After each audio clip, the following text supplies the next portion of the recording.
Assalamualaikum warahmatullahi wabarakatuh. Halo semuanya, terima kasih sudah klik video ini. Video ini saya buat untuk menyelesaikan tugas besar 2 pada mata kuliah Filsafat, Ilmu, dan Logika.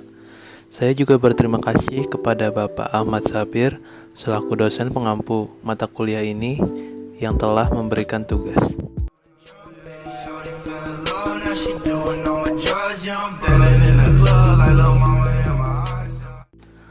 Sebelumnya, saya akan memperkenalkan diri dahulu. Jadi nama saya Muhammad Rizky Oktavian, biasa dipanggil Okta. Umur saya 19 tahun, dan saya merupakan mahasiswa psikologi semester 2 di Universitas Mercu Buana, tepatnya di cabang Menteng. Dalam video kali ini, saya akan membahas tentang dampak dari pandemi COVID-19 pada kesehatan psikologi seseorang dan bagaimana cara menjaga kewarasan di tengah pandemi ini. Di tengah maraknya kewaspadaan akan virus corona, seakan-akan seluruh akses interaksi menyebarkan ratusan informasi yang dinilai absah. Tanpa peduli sumber, bagai secepat kilat, info atau berita terbaru seputar COVID-19 ini diteruskan dalam grup percakapan atau grup WhatsApp, bahkan kanal media sosial. Seringkali pula, berita yang diteruskan ternyata hoax atau tidak benar. Walau kini penyebar hoax tentang virus corona bisa dikenai jerat pidana dengan merujuk UU ITE pasal 45 ayat 1 yang berbunyi, setiap orang yang dengan sengaja dan tanpa hak menyebarkan berita bohong dan menyesatkan dipidana dengan pidana penjara 6 tahun dan denda paling banyak sebesar 1 miliar rupiah. Namun nyatanya, di grup WhatsApp skala kecil dengan anggota tidak sampai 10 orang pun masih berseliweran info-info yang membuat jantung terus berdegup kencang. Dan ternyata, hoax tanpa bisa disadari, kepanikan yang melanda diri setiap orang secara naluriah ingin dengan cepat disampaikan ke pihak lain. Alih-alih menjaga diri agar selalu sehat, dengan melakukan social distancing atau melakukan aksi di rumah aja. Namun jika setiap perkembangan berita tentang virus corona ini diikuti, efek kelelahan secara fisik dan efek stres atau panik secara psikis dapat melanda kita. Melakukan social distancing pada saat ini adalah salah satu upaya memutus rantai penyebaran virus corona. Menjaga jarak secara nyata atau harfiah, yaitu saat terpaksa melakukan aktivitas di luar rumah, seperti berbelanja, kebutuhan pokok, mengantri di loket, berada di kendaraan umum seperti MRT atau komuter lain, bahkan menjaga area duduk dan berkegiatan di tempat kerja akan meminimalkan penularan jika ternyata di sekitar kita ada yang membawa virus tersebut. Dari kasus pandemi ini, banyak orang menjadi sedikit lebih cemas selama COVID-19. Ini menunjukkan bahwa untuk sebagian orang, pandemi dapat memicu atau memperburuk masalah kesehatan mental yang jauh lebih serius. Psikolog khawatir ini mungkin bertahan dalam jangka panjang.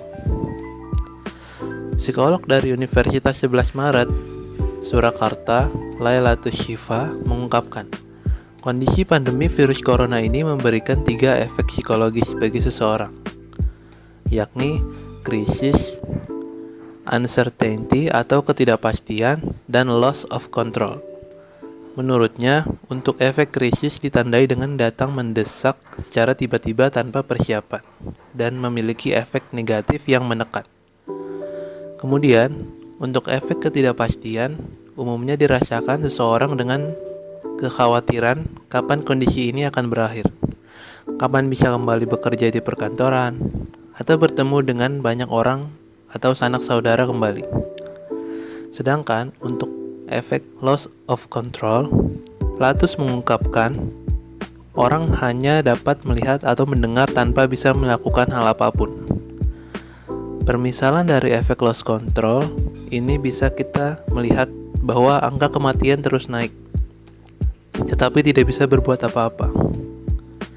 Dia juga menambahkan, kondisi ini memicu munculnya stres. Semakin tinggi stres seseorang, maka semakin besar seseorang untuk tidak patuh terhadap aturan. Sementara itu, Munculnya stres juga dapat diakibatkan dari faktor perekonomian, urusan keluarga, di mana kondisi ini pun cenderung membuat seseorang tidak mau mematuhi aturan. Dan masih banyak lagi efek buruk yang disebabkan pandemi bagi kesehatan psikologis dan kewarasan orang-orang.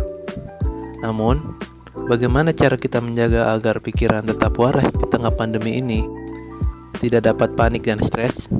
Ternyata, selain melakukan social distancing secara harfiah seperti yang saya sebutkan sebelumnya, social distancing untuk diri sendiri saat sedang di rumah aja ternyata penting juga untuk dilakukan.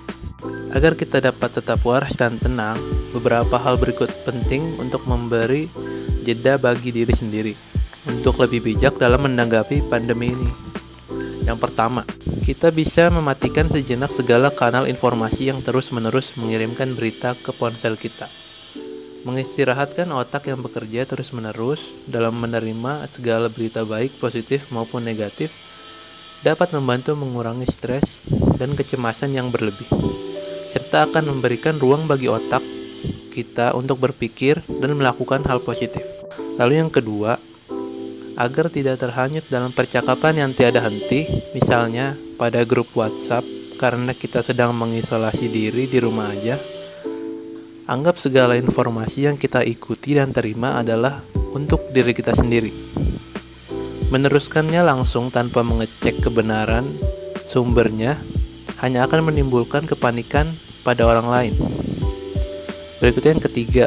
Yang ketiga, ikuti akun atau berita dari sumber yang terpercaya. Tak ada salahnya senang berselancar di media sosial seperti Instagram, Facebook, dan sebagainya.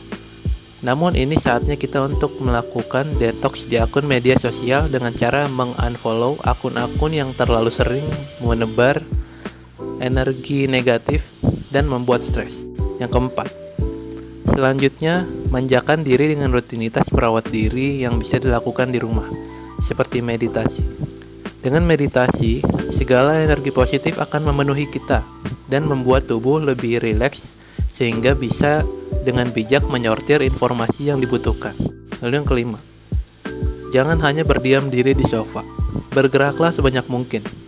Mengisolasi diri bukan berarti hanya diam dan membaca info pandemi corona terkini. Melakukan gerakan-gerakan olahraga ringan di rumah akan membuat badan lebih bugar dan pikiran lebih segar. Berikutnya yang keenam, kita bisa menghubungi sahabat lama atau kerabat jauh yang kita sayangi. Tentunya akan memberikan energi yang positif. Gunakan waktu kita untuk menciptakan koneksi baru dan bertukar kabar baik yang menyenangkan. Sejauh ini, jumlah kasus infeksi virus corona di Indonesia sudah mulai berkurang. Itu semua terjadi karena orang-orang sudah mulai sadar akan pentingnya menjaga kesehatan, baik itu fisik maupun mental. Untuk itu, saya harap dari paparan saya sebelumnya dapat membantu teman-teman dalam survive di tengah pandemi ini. Sekian penjelasan saya. Mohon maaf atas kekurangan yang ada, baik itu kualitas video ini maupun kelancaran saya dalam menjelaskan materi. Terima kasih. Wassalamualaikum warahmatullahi wabarakatuh.